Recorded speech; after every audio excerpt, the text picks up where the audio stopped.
Hello everyone.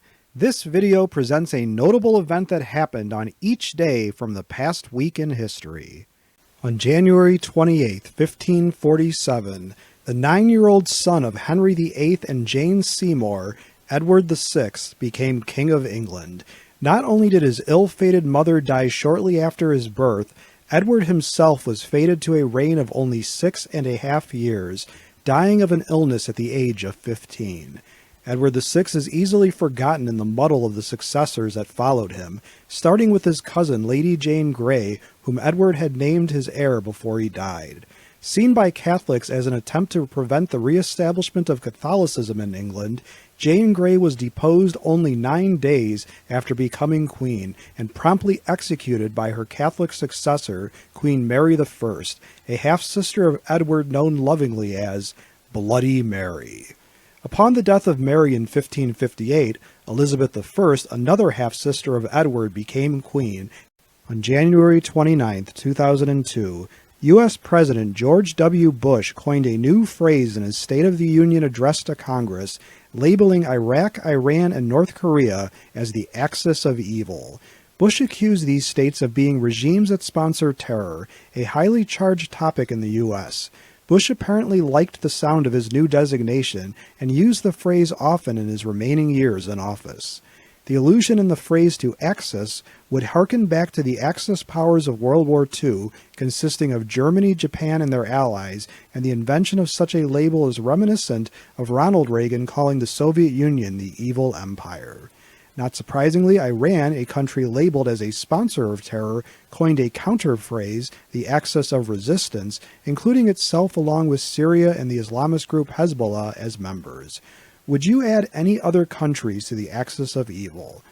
On January 30th, 1925, Douglas Engelbart was born in Portland, Oregon. Engineer, inventor, and computer pioneer, Engelbart would make our lives easier by inventing the computer mouse, patented in 1970. Engelbart was educated at Oregon State University and the University of California at Berkeley, and went on to his life's work of improving human-computer interaction, creating user-friendly ways of using computers and the Internet. Engelbart founded the Doug Engelbart Institute and received numerous honors and awards, including the National Medal of Technology, the U.S.'s highest technology award. Incredibly, his employers at Timshare and McDonnell Douglas failed to appreciate his innovative ideas, and he retired in 1986 to found his own institute. What is your favorite computer-related innovation? On January 31st, 1915, the German army, in violation of the 1899 Hague Declaration concerning asphyxiating gases, launched 18,000 artillery shells containing xylyl bromide tear gas against Russian positions, the first truly large-scale use of poison gas in combat. In World War I, the first and most common use of poison gas was using various tear gas-type weapons, first developed by the French for riot control, not toxic but irritating and capable of degrading the enemy's combat ability. By April of 1915, the stakes were raised by German use of chlorine gas, a deadly poison. Later developments in gas warfare produced phosgene gas, used by both sides and often mixed with chlorine. Mustard gas, a particularly diabolical agent, caused the most chemical casualties of World War I. On February 1st, 1901, Clark Gable was born in Cadiz, Ohio, and would go on to movie greatness, earning the nickname the King of Hollywood. Despite winning 2 Best Actor Academy Awards and being nominated for another pair, Gable was listed as only the 6th greatest American male movie star by the American Film Institute in 1999. The stars listed ahead of Gable are Humphrey Bogart with 1 Academy Award and 3 nominations, James Stewart with 1 Academy Award and 5 nominations, Marlon Brando with 2 Academy Awards and 8 nominations, Fred Astaire with 1 nomination for an Academy Award, and Henry Fonda with 1 Academy Award and 4 nominations. Oddly enough, John Wayne, the actor that played more leading man roles than any other, earning 1 Academy Award and being nominated for 3 others, finished lower on the list. Who would you consider America's greatest male actor? On February 2nd, 2023, while the U.S. celebrates Groundhog Day, more serious Americans are celebrating a much more important national day, namely National Heavenly Hash Day.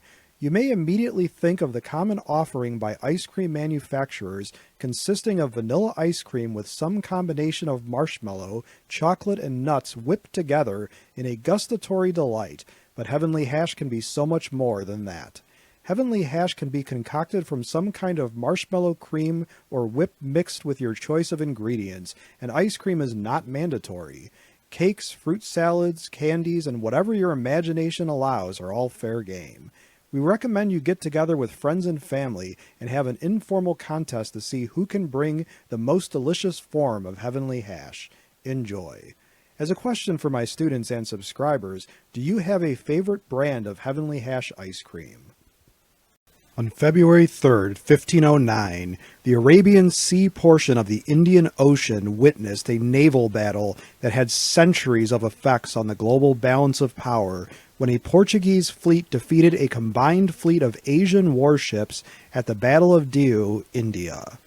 The Portuguese put together a force of 18 warships along with 1,200 soldiers to face a fleet of 46 warships and an additional 70 to 150 smaller warboats of the Sultan of Gujarat, the Mamluk Burji Sultanate of Egypt, the Zamorin of Calicut, the Republic of Venice, and the Ottoman Empire.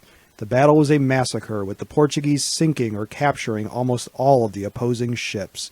Modern Portuguese ships and the use of cannons and arquebuses overwhelmed the enemy. The Battle of Diu resulted in over 400 years of European naval dominance over Asia. As a question for my students and subscribers, which event from this past week in history would you most like to learn more about? Please let me know in the comment section below this video. If you liked this video and would like to receive notification of new videos, please feel welcome to subscribe to History and Headlines and become one of our patrons. Your viewership is much appreciated. For image, audio, and other credits and attributions for components of the individual videos in this compilation, please see the descriptions of their respective videos, which are linked to in this video's description.